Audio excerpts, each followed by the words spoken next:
est passé autour du meurtre de cet officier de police lorsqu'il s'est produit ceci.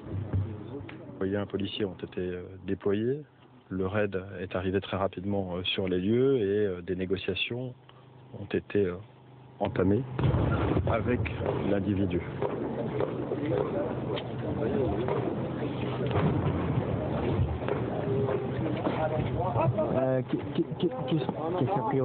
A priori, ce que l'on entend, c'est qu'il y a une intervention du raid. Voilà, une dizaine en fait de détonations. Alors vous y connaissez peut-être mieux que nous. Il y avait quelque chose qui ressemblait aussi un peu à de la grenade. Ça ressemble à un assaut quand même, ce qu'on vient d'entendre là. Ça ressemble à un assaut et selon nos informations, le raid était en position d'intervenir. Donc il ne peut pas. Il semblerait effectivement qu'il y ait eu un assaut du raid. Maintenant, il faut attendre, savoir si effectivement le preneur d'otage a été neutralisé. Tout pousse à le croire qu'il a été. Attendons et voir si il y avait des gens à l'intérieur ou pas et savoir l'état de santé de ses proches s'ils étaient là. Ce qui pourrait peut-être aussi expliquer une intervention rapide à ce moment-là. C'est-à-dire qu'à partir du moment où la vie d'autres personnes est en danger à l'intérieur de la maison, le raid ne pouvait pas le laisser, j'allais dire, maîtriser la situation et se barricader à l'intérieur avec le risque qu'il y avait pour les personnes qui étaient potentiellement dedans.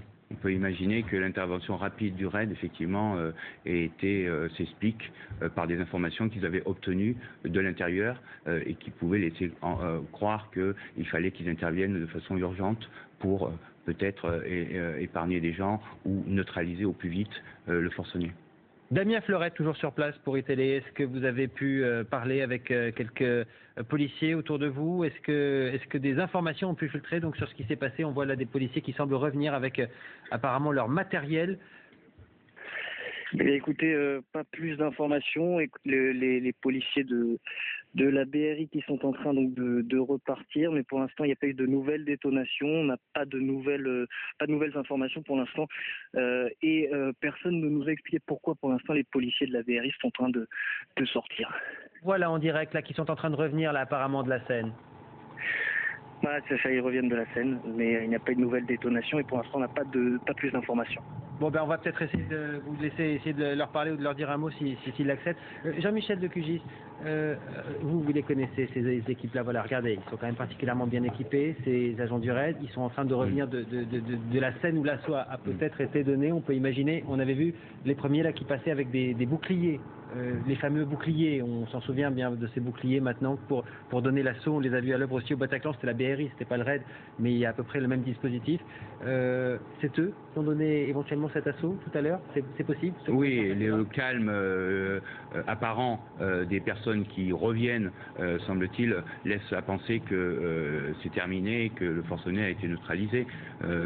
Maintenant, bon, il faut encore une fois de plus attendre les informations officielles, mais il semblerait qu'il y ait eu un assaut et que cet assaut soit terminé. Alors, vous connaissez bien leur technique, notamment au moment d'un assaut comme ça. Comment est-ce que ça se passe? On essaie de comprendre ce qui se passe à l'intérieur de la maison. Dans un premier temps, il y a une approche, des caméras qui sont glissées. On va essayer. C'est difficile de donner les techniques des forces d'intervention. Évidemment, tout le monde peut nous écouter et évidemment s'en servir de façon à un moment ou à un autre. Donc effectivement, il y a des approches. On ne rentre pas comme ça. Il faut bien essayer d'avoir un plan de la maison, comprendre, essayer de savoir où se trouve le forcené. Éventuellement, s'il y a des otages, savoir où il se trouve. Si le forcené a aussi bien piégé la maison ou pas. Donc il y a tout un tas d'informations qu'il faut effectivement essayer de recueillir. Et puis c'est une fois qu'on a ces informations que eh bien on peut intervenir. Alors là, visiblement, il y avait une situation d'urgence. C'est pour ça que le raid serait intervenu, sans doute parce qu'il y avait une situation d'urgence, mais de toutes les façons, il y a eu une tentative au départ de négociation qui visiblement était totalement bloquée. Situation d'urgence qui pouvait donc s'expliquer par la présence de la famille du policier à l'intérieur effectivement de cette maison. Voilà, on est en train de vivre en même temps que vous, en direct, ce qui est en train de se passer dans cette commune de Magnanville. Un silence... On me dit c'est que le procureur qui est sur place devrait parler dans quelques minutes. pour effectivement annoncer exactement ce qui s'est passé. Donc on peut dire que effectivement l'assaut est terminé et que la situation est neutralisée. Le grade, Commandant. de ce policier commandant, il était directeur adjoint de la police judiciaire, c'est ça? Alors il était adjoint au chef de la sûreté urbaine des Mureaux, qui est un commissariat des Yvelines, un commissariat sensible. Voilà, il faut expliquer, les Mureaux, le Mureaux, c'est un quartier sensible des Yvelines, et donc cette personne rentrait chez elle, à son domicile, en civil, quand elle a été visiblement agressée sur le pas de porte à coups de couteau, mortellement, puisqu'il y aurait, selon nos informations, 9 coups de couteau, et puis ensuite c'est le forcené qui est rentré à l'intérieur de la maison et qui a pu prendre en otage des proches de ce policier. C'est ce qu'on ignore en ce moment, et c'est ce qu'on va savoir sans doute dans quelques minutes. Là, évidemment, on ne va pas faire d'hypothèse, mais tout le monde a en tête le risque terroriste. Je ne le lis pas à ce qu'on est en train de vivre là ce soir. Je pose juste une question en parallèle, en attendant d'en savoir plus. Est-ce que l'idée de cible individuelle, comme ça, policière, c'est quelque chose qui était dans les hypothèses de travail, et j'allais dire dans les mauvais scénarios que pouvait imaginer Daesh, par exemple? Non, mais on sait que Daesh a exhorté ses fidèles à tuer ou cibler des policiers, des militaires. Ça a été déjà le cas à plusieurs reprises. Donc évidemment, maintenant, reste à savoir si cette personne qui était policier a été agressée, tuée parce qu'elle était, elle avait la fonction de policier. Il est trop tôt pour le dire. Maintenant, c'est l'enquête qui va démontrer, savoir si la personne a été vraiment visée en tant que policier. Il a été tué alors qu'il était en civil. Donc, est-ce qu'il a été suivi? Est-ce que c'est sur cet homme s'en est pris à un moment? On a parenté l'hypothèse d'un voisin. Il semblerait que ce ne soit pas le cas et qu'il ne s'agisse pas d'un voisin. Donc, il pourrait renforcer l'idée que effectivement il y avait un lien entre que la personne, le policier était ciblé. Mais pour l'instant, il faut attendre les premiers résultats et attendre ce que va nous dire le procureur de la République qui est sur place. En tout cas, le policier n'avait pas de lien direct avec des services antiterroristes. Par exemple, vous disiez qu'il était affecté à la brigade des Mureaux. A priori, c'était pas un policier. Non, mais c'était un policier. Et on sait que Daesh a exhorté ses fidèles à s'attaquer aux policiers, aux militaires. C'est arrivé à plusieurs reprises. Donc, est-ce que c'est le cas là? On ne sait pas. On ignore totalement les motivations du meurtrier. Attendons de savoir. Attendons les déclarations du procureur de la République qui devrait parler dans quelques minutes. Damien Fleurette, peut-être tout simplement, racontez-nous ce que vous voyez, ce qui se passe autour de vous. Mais écoutez, alors comme vous pouvez peut-être le voir à l'image, une conférence de presse qui va commencer à l'instant, que je vais essayer de prendre pour vous. Je propose de basculer sur l'image. Alors attendez. Personne n'avance. Alors attendez, c'est assez compliqué. Il y a beaucoup de monde, semble-t-il, qui vient d'arriver. On va écouter donc les explications du procureur. À côté du Pierre-Henri Brandet. Des explosions et des détonations il y a quelques minutes. Je suis avec le procureur de la République de Versailles et le préfet des Yvelines. Vous savez, donc, peu avant 20h30, un commandant de police en civil a été mortellement blessé devant son domicile par un individu qui s'est retranché ensuite dans le domicile. Le raid est rapidement arrivé sur les lieux, des négociations ont été entamées, un plan d'assaut a aussi été mis au point et les négociations ne pouvant aboutir, il a été décidé de donner l'assaut. Ce sont les explosions et les coups de feu que vous avez entendus tout à l'heure. Le bilan est un bilan lourd puisque vous avez ce commandant et ce fonctionnaire de police qui a été mortellement touché par l'individu et durant les investigations menées par les policiers du RAID, nous avons découvert le cadavre d'une femme. L'assaillant a lui été abattu, le forcené a été abattu par les policiers du RAID.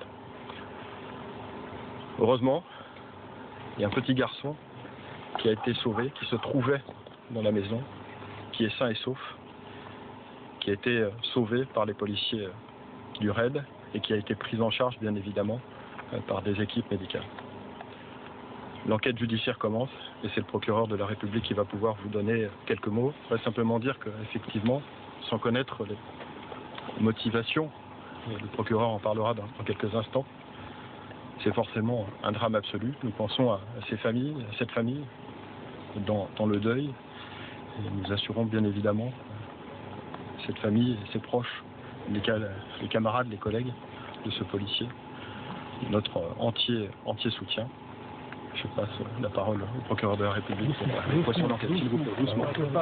Bien, Doucement. Bien, bonsoir. Effectivement, un commandant de police d'un commissariat proche, hors service, a été tué à coups de couteau. L'assaillant, dont nous ne connaissons pas l'identité, s'est réfugié dans la maison de ce commandant. En y entrant, les forces de l'ordre qui agissaient avec une autorisation en légitime défense d'autrui ont trouvé le corps d'une femme. Il s'agit très probablement de la compagne du commandant, qui était elle-même fonctionnaire au commissariat, et un enfant de 3 ans, choqué mais indemne. Cet enfant va être emmené. L'enquête commence, nous n'avons aucun élément sur les motivations de ce geste, et pour l'instant, nous travaillons donc sur les qualifications de droit commun, d'assassinat, tentative d'assassinat, séquestration, etc. Voilà. Je n'ai pas d'autres éléments à commenter, si ce n'est de vous dire que j'ai tenu à annoncer d'abord la nouvelle aux collègues de ce commandant que je connaissais et qui sont extrêmement choqués. Serge Morvan, le préfet de Nancy. Oui, évidemment. Évidemment, en ce moment, la peine est immense. Elle est immense également, non seulement évidemment pour nous, mais surtout pour la famille, les proches et pour les collègues, puisque lui était commandant de police en poste au Mureaux, au commissariat des Mureaux, et elle était secrétaire de la commissaire de Mantes-la-Jolie. Donc c'est évidemment un choc assez important, évidemment, et même très important, qu'aujourd'hui nous allons devoir essayer de combattre, de lutter contre cela. Voilà, mes pensées vont évidemment d'abord à la famille, aux proches, aux petits garçons, et puis à leurs collègues. Voilà, très rapidement, ce que je peux dire, c'était une longue et difficile soirée pour tout le monde. Merci beaucoup, merci beaucoup. Merci. Voilà, dénouement en direct, triste dénouement. Jean-Michel, en réalité, c'est des informations que vous ne pouviez pas nous confirmer pour des raisons de sécurité, et on le comprend bien, et on voit bien d'ailleurs toute l'importance que cela peut avoir dans ce genre de situation. Il y avait bien l'épouse de ce policier avec le petit garçon qui était retranché à l'intérieur. Les informations dont on disposait, effectivement, et on ne devait pas dévoiler. Effectivement, on savait qu'il avait une femme, un petit garçon, que cette femme et ce petit garçon étaient sans doute dans la maison, compte tenu de l'heure tardive. Maintenant, rien ne laissait, il n'y avait aucun signe qui laissait penser qu'ils étaient forcément à l'intérieur. Il n'y avait pas de bruit et les informations qu'on avait étaient des signaux alarmants sur la santé de l'épouse du policier, qui elle-même travaille au commissariat des Mureaux, où ce policier était passé et où il s'était rencontré. Ce policier donc était commandant de police, c'était l'adjoint de la sûreté urbaine du commissariat des Mureaux. Il a été agressé alors qu'il rentrait chez lui. et le forcené ensuite est entré dans la maison et a pris en otage l'épouse et le petit garçon. Ensuite, le raid a essayé de négocier, la négociation était impossible et c'est pour ça que le raid est intervenu, sachant qu'il y avait à l'intérieur effectivement des personnes en danger. C'est ce qu'a dit le procureur, hein, effectivement, un assaut en légitime défense d'autrui, c'est-à-dire qu'il savait très bien, très probablement, qu'il y avait encore quelqu'un en vie et qu'il fallait intervenir à ce moment-là, et au moment où nous étions justement en direct avec le porte-parole du ministère de l'Intérieur, quand on a entendu ces détonations, il s'agissait donc bien d'un assaut. On précise aussi que le procureur a parlé d'une identité inconnue de l'assaillant, c'est important, c'est-à-dire que à ce stade, le procureur le déclare, hein, on ouvre une enquête de droit commun, mais on n'est pas capable de dire quelles étaient les motivations. Ça peut aller très vite maintenant, voilà. On va prendre effectivement l'ADN et le relevé papillaire de la personne. S'il est connu des services de police, eh bien très vite on pourra mettre un nom sur cet homme. Si il est inconnu, ça sera évidemment beaucoup plus difficile. En tout cas, pour l'instant, l'État, le parquet a ouvert une enquête préliminaire pour assassinat, tentative d'assassinat et séquestration. Donc on est dans le droit commun, mais évidemment, les choses peuvent changer et passer peut-être à un caractère terroriste si effectivement la personne est connue des services de renseignement, fichée, mais pour l'instant on n'en sait strictement rien. Parce que c'est vrai que ce qui est important comme information, vous le saviez aussi, maintenant on peut le dire puisque le préfet vient de le dire, c'est que l'épouse de ce policier, effectivement, travaillait, elle aussi, dans la police. Et donc, elle était administrative, ce qu'on dit, elle était secrétaire, comme l'a dit le procureur du commissaire de police de Mantes-la-Jolie, où le commandant de police avait travaillé, était passé par Mantes-la-Jolie, des commissariats connus pour être sensibles, être dans des zones difficiles, et donc ce sont des policiers qui, évidemment, sont souvent confrontés à des situations de violence. Voilà, alors de là, imaginez qu'il y ait un lien avec leur activité professionnelle, évidemment, on ne va pas nous le faire ce soir sur ce plateau, mais comme vous le disiez, ça va aller très vite. En tout cas, à l'heure à laquelle nous a parlé le procureur, c'était il y a quelques minutes en direct, on ignore tout des motivations de ce tueur, et je précise aussi que le policier était hors service quand il est rentré chez lui, effectivement. Damien Fleurette, vous êtes toujours sur place pour iTélé, ce que vous voyez autour de vous, qu'est-ce qui se passe maintenant? La maison, j'imagine, est toujours bouclée? Écoutez, oui, la zone est toujours bouclée.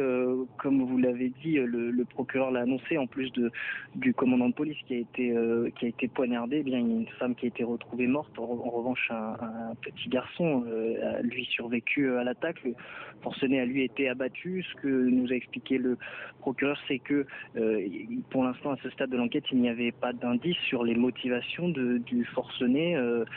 Il était impossible pour l'instant de le dire. L'enquête va continuer. Et comme je vous le disais, le quartier est toujours bouclé, mais il reste très calme. Enfin, c'est un quartier pavillonnaire qui reste très calme. Et pour l'instant, on attend de savoir si d'autres informations vont nous être communiquées. Pour l'instant, il ne se passe pas grand-chose mais le quartier reste toujours bouclé. Merci Damien, et l'information évidemment de ce dénouement, c'est que ce petit garçon qui était effectivement, comme vous le pressentiez, Jean-Michel, à l'intérieur de la maison, est toujours en vie. On peut imaginer que, les faits, tout simplement, le père a été assassiné devant son domicile, 9 coups de couteau, ça a donc peut-être duré un peu de temps, fait peut-être un peu de bruit. On peut peut-être imaginer effectivement que sa mère, à ce moment-là, a mis en sécurité ce petit garçon. On en est réduit de toute façon aux hypothèses. Ce soir, il a perdu son père et sa mère. Il est âgé de 3 ans. En état de choc, disait le procureur. C'est un drame terrible. On sentait toutes les personnes, le préfet, le procureur et le porte-parole du ministère de l'Intérieur très, très émus. Ça a été une nuit, a-t-il dit, longue et difficile. Des personnes, les premiers éléments décrivent ces personnes, ce couple, comme étant très appréciés.